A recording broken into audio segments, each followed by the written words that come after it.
Franck Ferrand raconte sur Radio Classique.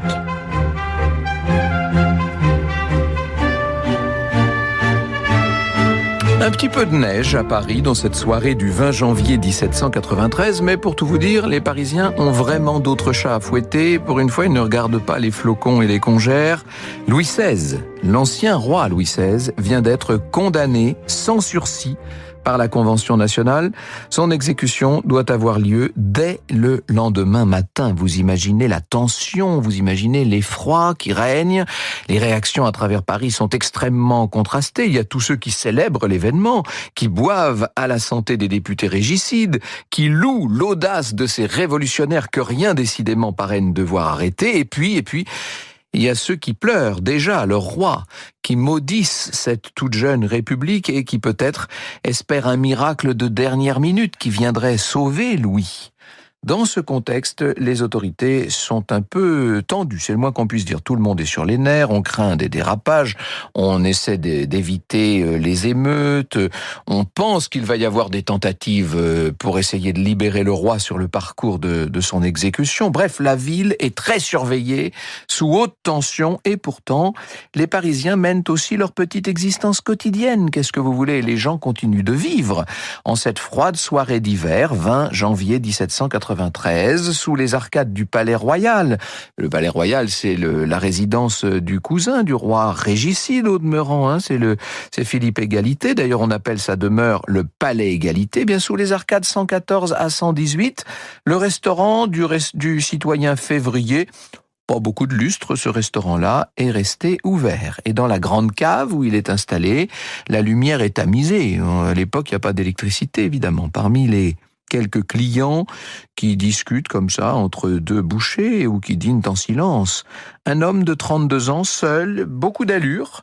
On peut être étonné de le trouver dans un lieu si simple. On remarque sa chevelure blanchie avant l'âge, son front large, son nez d'aigle.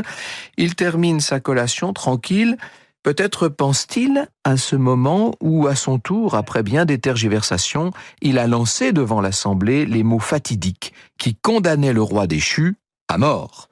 Car cet homme, vous l'aurez compris, est un des députés. Il se nomme Louis-Michel Lepelletier de Saint-Fargeau.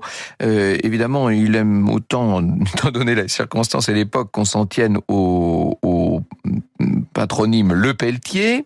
Le Pelletier tout court, dit-il. Il est député de Lyon. Et bien que descendant d'une très riche et très noble famille, il est une des figures les plus radicales de la montagne. C'est-à-dire que c'est un député enragé qui fait partie des proches de Robespierre. Il quitte sa chaise pour aller régler sa note, et à ce moment-là, il est interpellé par un homme brun, un homme que tout le monde a vu à la peau mate, avec une barbe sombre, une barbe qu'on dit tellement noire qu'elle en devient bleuâtre. « C'est vous le représentant du peuple Pelletier ?» demande l'homme en question. Le député confirme, et l'homme a l'air vraiment agressif. Il continue. « Quelle opinion avez-vous eue de la mort du roi ?» « J'ai voté la mort, d'ailleurs que vous importe, dit le député qui commence à s'énerver un peu, et l'autre s'énerve encore plus, scélérat, tu as voté la mort de notre roi. Alors j'ai voté selon ma conscience, répond le Pelletier. Eh bien, voici ta récompense. Et l'homme à la barbe bleuie frappe le député en pleine tête, et puis ni une ni deux, il brandit une lame qu'il enfonce dans l'abdomen de sa victime. Vous imaginez l'effroi, la stupéfaction dans le restaurant. On crie, évidemment, le patron se jette sur le criminel qui lui échappe, ne lui laissant que son par-dessus entre les mains. Sa silhouette va disparaître dans l'escalier qui mène à la sortie du restaurant. Et bien sûr, aussitôt, ceux qui viennent d'être complètement estomaqués par la scène essaient de le poursuivre. On essaie déjà de se lancer aux trousses de l'assassin, mais il s'est enfui, et pendant ce temps, le Pelletier est là, qui gît sur le sol avec ses vêtements tout imbibés de son propre sang. Franck Ferrand sur Radio Classique. Quelqu'un rappelle alors que la mère et un frère du député, nommé Félix, ne vivent pas loin, et malgré le triste état de Lepelletier, on décide de le porter au domicile de sa famille. Je cite Jean-Pierre Petit-Fils. C'est là que le conventionnel, veillé par son frère et le médecin Dufouard, rendit son dernier souffle. Il était environ 1h du matin. « J'ai froid », dit-il quelques secondes avant de s'éteindre. Plus tard, on lui prêtera des paroles historiques telles que « Je suis satisfait de verser mon sang pour la patrie. J'espère qu'il servira à consolider la liberté, l'égalité et à faire reconnaître ses ennemis. » Vous savez ce qu'il faut penser de ce genre de paroles que l'on écrit après coup, généralement. Si l'on a eu tendance à broder ainsi et à prêter à Lepelletier des paroles à ce point noble, c'est parce que le meurtre de ce député régicide prend une dimension incroyablement symbolique.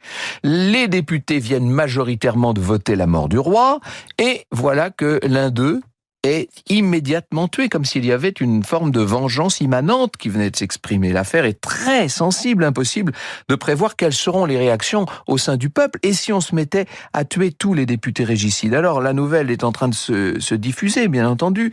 Certains appréhendent déjà une forme d'insurrection, un coup de force royaliste. Quant aux alliés politiques de Lepelletier, ils encouragent d'abord la population à garder son sang-froid, à garder son calme. Je cite Albert Soboul. Robespierre recommanda un calme imposant et terrible. La société, ce qu'on appelle la société, c'est le club des Jacobins, arrêta que ses membres se transporteraient dans les sections pour empêcher toute manifestation. Il ne fallait pas qu'un acte aussi solennel que l'exécution du roi soit troublé par l'émotion populaire, parce que c'est ça aussi. Il faut que ce qui va se passer sur la place de la Révolution le 21 janvier, dès le lendemain matin, dès que le soleil va de nouveau paraître, ce qui va se passer ne doit pas être entaché d'une certaine manière par quelque trouble que ce soit. Alors, on va quand même mener l'enquête sur la mort du député. Cette enquête pour retrouver le mystérieux criminel à la barbe bleue, si je puis dire. Cette enquête va mobiliser beaucoup de forces de police. On se dit que cet homme-là n'a pas disparu tout à fait. Il n'a pas pu aller bien loin. Franck Ferrand sur Radio Classique. Alors assez vite, parce que la police a fait son travail, parce qu'on a enquêté, parce que des témoins ont reconnu le meurtrier du député Lepelletier, le nom de cet homme en fuite, le nom de cet ennemi public numéro 1, si je puis dire, apparaît. Il s'agirait d'un certain Paris, avec un accent circonflexe. Paris, un peu comme le berger grec, si vous voulez. Il est âgé de 29 ans et il aurait autrefois servi au sein de la garde constitutionnelle du roi. Ce qui expliquerait son attachement à son maître et ce qui expliquerait son extrême nervosité au moment de la mort annoncée de Louis XVI. Pour le reste, on peut pas dire que l'enquête aille très loin. Malgré la mobilisation de nombreux hommes pour essayer de débusquer Paris dans la cachette où il est censé se terrer, il doit bien être quelque part dans la capitale ou dans ses environs immédiats, eh bien, pas moyen de mettre la main sur lui. C'est comme si cet homme-là s'était volatilisé. L'affaire est l'objet pour autant d'âpres discussions. Vous imaginez que les députés qui notamment ont voté la mort ne sont pas très rassurés et qu'ils n'ont pas envie de voir se promener dans la nature un fauve blessé qui pourrait leur sauter dessus à n'importe quel coin de rue. Je cite Évelyne Levert dans Paris sous la terreur, en précisant en l'occurrence que nous ne sommes pas encore tout à fait sous la terreur, mais qu'on n'en est plus très loin. Je la cite, Évelyne. Ce 21 janvier à la Convention, on ne parlait pas de l'exécution du roi. Le meurtre de Lepelletier était le seul événement qui retenait les députés. Des montagnards rappelèrent avec aigreur que les derniers discours du défunt avaient été attaqués par plusieurs orateurs de la droite, tout en laissant entendre que les députés qui n'avaient pas condamné Louis XVI étaient peut-être de connivence avec l'assassin. Les montagnards sont chauffés à blanc.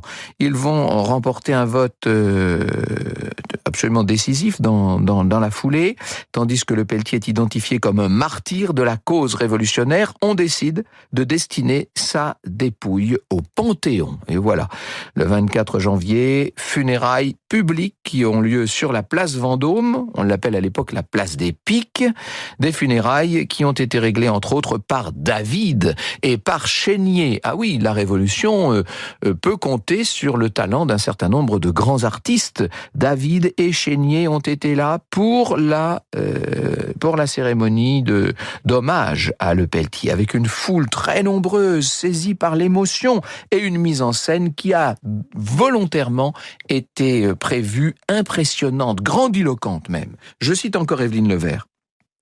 Le corps nu, huilé et verni de Lepelletier Sa large plaie bien en vue était exposée au milieu de ses draps ensanglantés sur le piédestal où se trouvait la statue équestre de Louis XIV jetée à terre le 10 août. Il n'y manquait que l'auteur du crime chargé de chaînes, pouvait-on lire dans le Moniteur. Dès que le cortège officiel fut rassemblé, s'éleva une musique funèbre composée par Gossec. Le président de l'Assemblée monta déposer une couronne de fleurs et de feuilles de chêne sur la tête du défunt. Alors, on rend un grand hommage à Lepelletier de Saint-Fargeau, on s'émeut, on s'inquiète, mais les jours passent et la crainte que Paris ne soit jamais arrêté se renforce, à moins d'un coup de théâtre. Eh bien, il va avoir lieu, ce coup de théâtre, loin de Paris, à Forges-les-Eaux, une ville thermale qui est aux confins de la Normandie, dans le pays de Bray, pays magnifique, verdoyant et humide.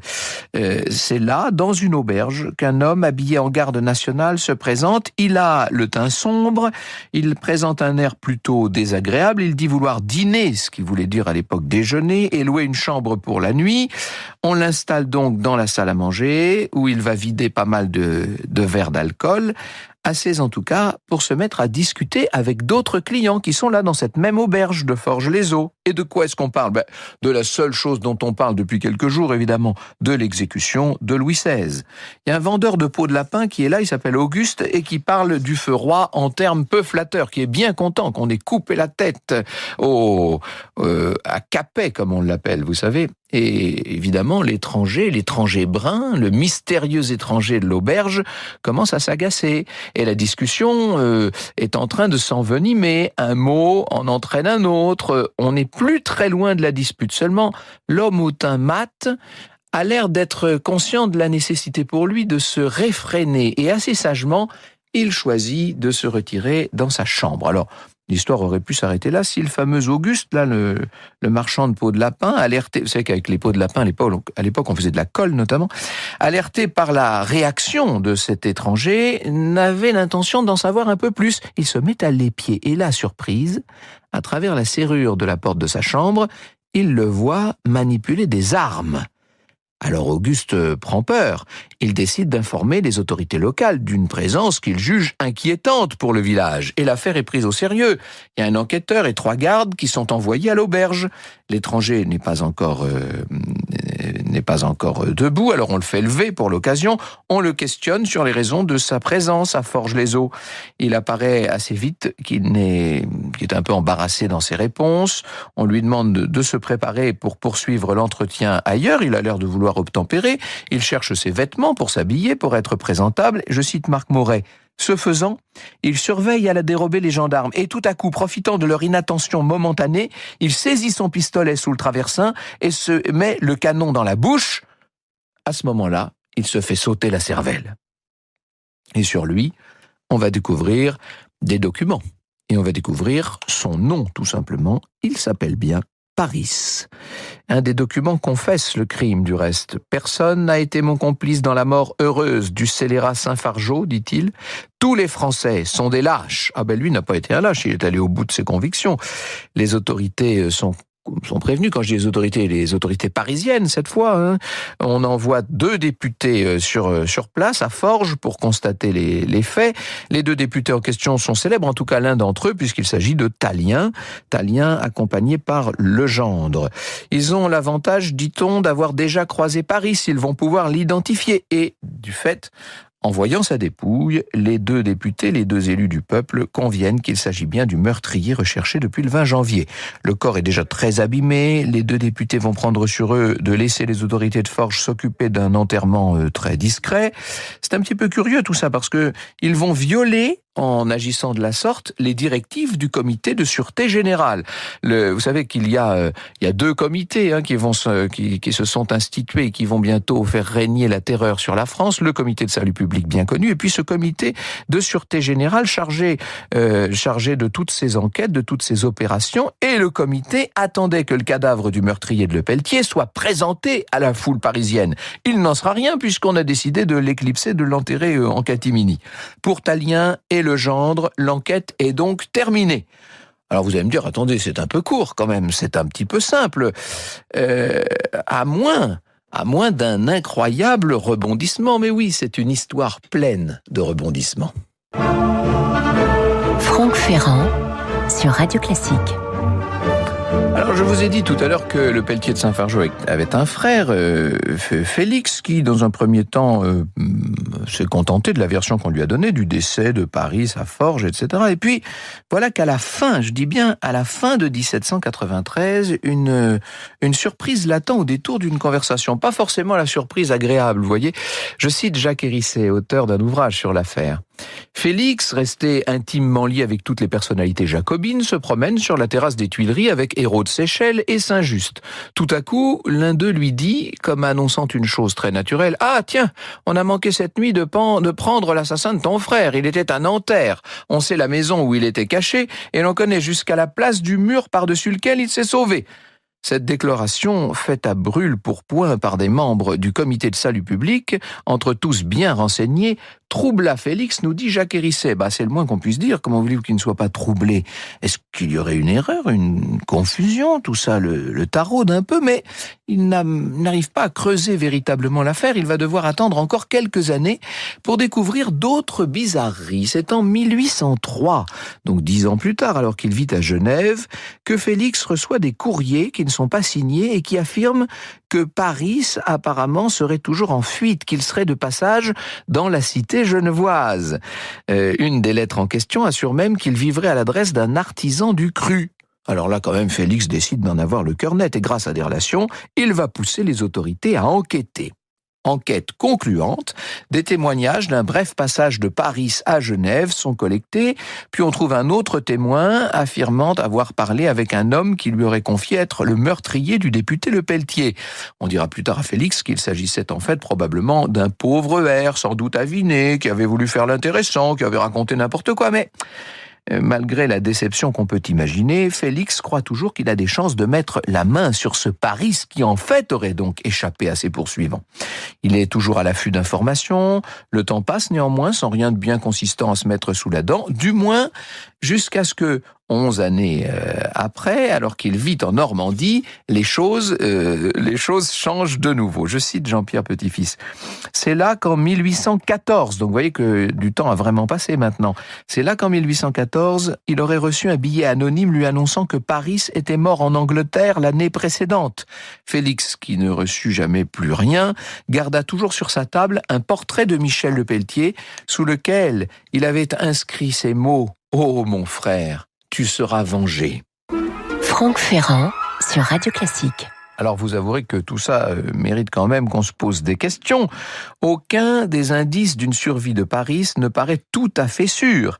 Il est possible que Félix, qui avait très mal vécu le deuil de son frère, ait eu tendance peut-être à déformer les faits, à surinterpréter peut-être les lettres anonymes qu'il recevait, qui n'auraient pas eu de fondement.